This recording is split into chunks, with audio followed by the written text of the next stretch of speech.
ಶುಂಠಿ ಪೀಸ್ನ ಹಬೆ ಮಾಡಿ ನೋಡಿ, ನೀವೇ ಶಾಕ್ ಆಗ್ತೀರಾ. ಸಣ್ಣ ಪುಟ್ಟ ಕಾಯಿಲೆಗಳಿಗೆ ಹಾಸ್ಪಿಟ್ಲಿಗೆ ಹೋಗೋ ಅವಶ್ಯಕತೆ ಬರುವುದಿಲ್ಲ ನೋಡಿ.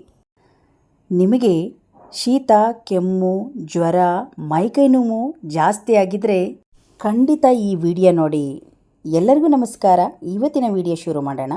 ನಾನಿಲ್ಲಿ ಒಂದೆರಡು ಪೀಸ್, ದಪ್ಪ ಪೀಸ್ ಆಗುವಷ್ಟು 2 ಪೀಸ್ ಶುಂಠಿನ ತಗೊಂಡು ಚೆನ್ನಾಗಿ ಮಣ್ಣು ಹೋಗುವವರೆಗೂ ತೊಳೆದು ಸ್ವಲ್ಪ ಹೊತ್ತು ನೆನೆಸಿಡಬೇಕು. ಮಣ್ಣೆಲ್ಲ ಹೋದ್ಮೇಲೆ ಚೆನ್ನಾಗಿ ಮತ್ತೆ ಒಂದೆರಡು ಸಲ ತೊಳೆದು ನೋಡಿ, ಈ ರೀತಿ ರೆಡಿ ಮಾಡಿ ಇಟ್ಕೊಂಡಿದ್ದೀನಿ. ಈಗ ಇದನ್ನು ಸಿಪ್ಪೆ ತಕ್ಕೊಂಬಿಡೋಣ. ಶುಂಠಿ ಸಿಪ್ಪೆ ತೆಗೆಯುವಾಗ ನಾವು ಚಾಕುದಲ್ಲಾಗಿರ್ಬೋದು, ತುರಿಯ ಮಣೆಯಲ್ಲಾಗಿರ್ಬೋದು, ಶುಂಠಿ ಸಿಪ್ಪೆ ತೆಗೆಯೋದ್ರಿಂದ ಅದು ತುಂಬ ವೇಸ್ಟ್ ಆಗುತ್ತೆ. ಹಾಗಾಗಿ ಇದೇನಾದರೂ ಫಿಲ್ಟ್ರ್ ಮಾಡುವಂಥದ್ದು ನಿಮ್ಮ ಹತ್ರ ಇತ್ತು ಅಂದರೆ ಅದನ್ನು ಉಲ್ಟಾ ಮಾಡಿ ಇದರಲ್ಲಿ ನೀವು ಶುಂಠಿ ಸಿಪ್ಪೆನ ತೆಗಿಬೋದು. ನೀಟಾಗಿ ಬರೀ ಸಿಪ್ಪೆ ಮಾತ್ರ ಉದುರು ಬೀಳುತ್ತೆ. ಇದೇ ಥರ ಸಿಪ್ಪೆ ಎಲ್ಲ ತೆಗೆದು ಈಗ ಸಣ್ಣ ಸಣ್ಣದಾಗಿ ತುಂಡು ರೆಡಿ ಮಾಡ್ಕೊಳ್ಳೋಣ. ಆಯುರ್ವೇದಿಕ್ ಶಾಪಲ್ಲಿ ಸಿಗುವಂತಹ ಒಂದು ಲೇಹ, ಇದು ಒಂದು ಇದ್ದರೆ ಅರ್ಧ ಕಾಯಿಲೆ ವಾಸಿ ಆದ ಹಾಗೆ. ಒಂದು ಶೀತ, ಕೆಮ್ಮು, ಜ್ವರ ಮಕ್ಕಳಿಗೆ ಅವಾಗವಾಗ ಆಗ್ತಿರುತ್ತೆ. ಇದೊಂದು ಲೇಹ ಇದ್ದರೆ ಅರ್ಧ ಕಾಯಿಲೆ ವಾಸಿಯಾದಾಗೆ. ನಾವು ಇದನ್ನು ಹಬೆ ಮಾಡ್ಕೊಳ್ಳೋಣ. ಒಂದು ಪಾತ್ರೆಯಲ್ಲಿ ಆಗಲೇ ನೀರು ಕಾಯ್ಸೋಕ್ಕಿಟ್ಟಿದ್ದೀನಿ, ಚೆನ್ನಾಗಿ ಕಾಯ್ತಾ ಇದೆ. ಇದ್ರ ಮೇಲೆ ಇದನ್ನಿಟ್ಟು ಅದ್ರ ಮೇಲೆ ಒಂದು ಚಿಕ್ಕದೊಂದು ಬೇಷನ್ ಅಥವಾ ಒಂದು ಪ್ಲೇಟನ್ನು ಮುಚ್ಚಿಬಿಟ್ರೆ ಒಂದು 10ರಿಂದ 15 ನಿಮಿಷಗಳ ಕಾಲ ಚೆನ್ನಾಗಿ ಅದು ಹಬೆ ಆಗಬೇಕು. ಯಾಕಂದರೆ ಶುಂಠಿ ಈ ಹಬೆಯಲ್ಲೇ ಒಂದು 3/4% ಬೆಂದಿರಬೇಕು. ಬೆಂದಿದೆಯಲ್ಲ ಅಂತ ಈ ರೀತಿ ಒಂದು ಚಾಕುವಿಂದ ನೀವು ಚೆಕ್ ಮಾಡ್ಬೋದು. ನೋಡಿ, ಇವಾಗ ಶುಂಠಿ ಈಗ ಒಂದು 3/4% ಬೆಂದಿದೆ. ಇವಾಗ ಸ್ವಲ್ಪ ತಣ್ಣಗೆ ಮಾಡಿಕೊಂಡು ಎಲ್ಲ ಶುಂಠಿನ ಕಟ್ ಮಾಡ್ಕೊಂಬಿಡೋಣ. ನೋಡಿ, ಇವಾಗ ಸ್ವಲ್ಪ ತಣ್ಣಗಾಗಿದೆ. ಈಗ ಇದನ್ನು ಸಣ್ಣ ಸಣ್ಣದಾಗಿ ತುಂಡನ್ನು ಕಟ್ ಮಾಡ್ಕೊಳ್ತಾ ಇದ್ದೀನಿ. ನೀವೇನಾದರೂ ಶುಂಠಿ ಜಾಸ್ತಿ ಇತ್ತು ಅಂದರೆ ಜಾಸ್ತಿ ಪ್ರಮಾಣದಲ್ಲಿ ಮಾಡಿಕೊಂಡು ಒಂದು ಬಾಕ್ಸಲ್ಲಿ ಹಾಕಿ ಇಟ್ಕೊಳ್ಬೋದು. ನಾನಿಲ್ಲಿ ಸ್ವಲ್ಪ ಶುಂಠಿ ಇಲ್ಲಿ ತೋರಿಸಿದ್ದೀನಿ ನೋಡಿ. ಎಲ್ಲ ಕಟ್ ಮಾಡಿ ಈಗ ಇದನ್ನೆಲ್ಲ ಮಿಕ್ಸಿ ಜಾರಿಗೆ ಹಾಕ್ಕೊಂಬಿಡೋಣ. ಇದಕ್ಕೆ ಕೆಲವೊಂದು ಐಟಮ್ನ ಹಾಕ್ಕೋಬೇಕು. ಈಗ ನಾನು ಮೊದಲಿಗೆ 1 ಚಮಚದಷ್ಟು ಸೋಂಪು ಕಾಳು, 1 ಚಮಚದಷ್ಟು ಜೀರಿಗೆ, ಹಾಗೆ ಅರಿಶಿಣ ಕೊಂಬನ್ನು ಸಣ್ಣ ಸಣ್ಣದಾಗಿ ಪೀಸ್ ಮಾಡ್ಕೊಂಡು ತೊಗೊಂಡಿದ್ದೀನಿ. ಪುಡಿನಾದರೂ ತೊಗೊಳ್ಬೋದು. ಈಗ 1 ಚಮಚದಷ್ಟು ಕಾಳುಮೆಣಸನ್ನು ಸೇರಿಸ್ಕೊಳ್ತಾ ಇದ್ದೀನಿ. ಚಕ್ಕೆ ಒಂದು 4ರಿಂದ 5 ತುಂಡು ಸಣ್ಣದಾಗಿರುವುದು, ಒಂದು 6-7 ಲವಂಗ, ಒಂದೇ ಒಂದು ಏಲಕ್ಕಿನ ಹಾಕ್ಕೊಂಡಿದ್ದೀನಿ. ಈಗ ಇದನ್ನು ತರಿತರಿಯಾಗಿ ಪುಡಿ ಮಾಡಿ ಒಂದು ಅರ್ಧ ಬೌಲ್ ಆಗುವಷ್ಟು ಬೆಲ್ಲ, ಉಪ್ಪನ್ನು ಕೂಡ ಒಂದು 1/4 ಚಮಚದಷ್ಟು ಉಪ್ಪನ್ನು ಹಾಕಿ ಮತ್ತೆ ಒಂದು ರೌಂಡ್ ಪೇಸ್ಟ್ ಮಾಡ್ಕೊಂಬಿಡೋಣ. ಬೆಲ್ಲ ಹಾಕಿಬಿಟ್ಟು ಈ ರೀತಿ ಪೇಸ್ಟ್ ಮಾಡಿಕೊಂಡ್ರೆ ನೋಡಿ, ಈಗ ಒಂದು ಹಂತಕ್ಕೆ ನಯಸ್ಸಾಗಿದೆ. ಸಾಕಾಗುತ್ತೆ ಇಷ್ಟು ಪೇಸ್ಟ್ ಆದರೆ.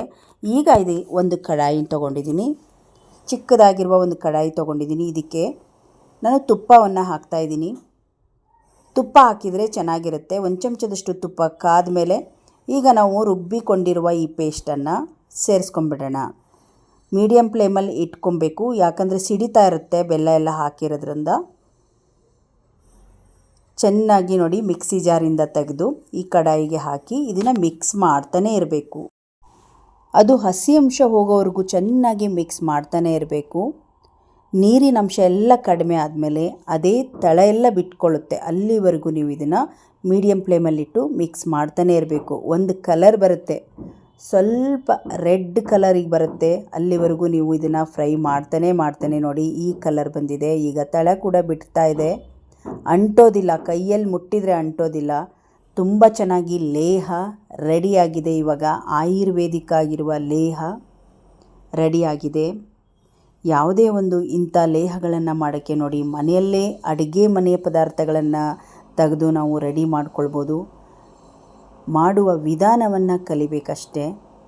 ನೋಡಿ, ಇವಾಗ ಇದು ತಳ ಬಿಟ್ಕೊಳ್ತಾ ಇದೆ ಅಂದರೆ ಇದು ರೆಡಿಯಾಗಿದೆ. ಈಗ ಸ್ಟವ್ ಉರಿಯನ್ನು ಆಫ್ ಮಾಡಿ ಸ್ವಲ್ಪ ತಣ್ಣಗಾದ ಮೇಲೆ ಇದನ್ನು ಉಂಡೆ ಕಟ್ಕೊಂಬಿಡೋಣ.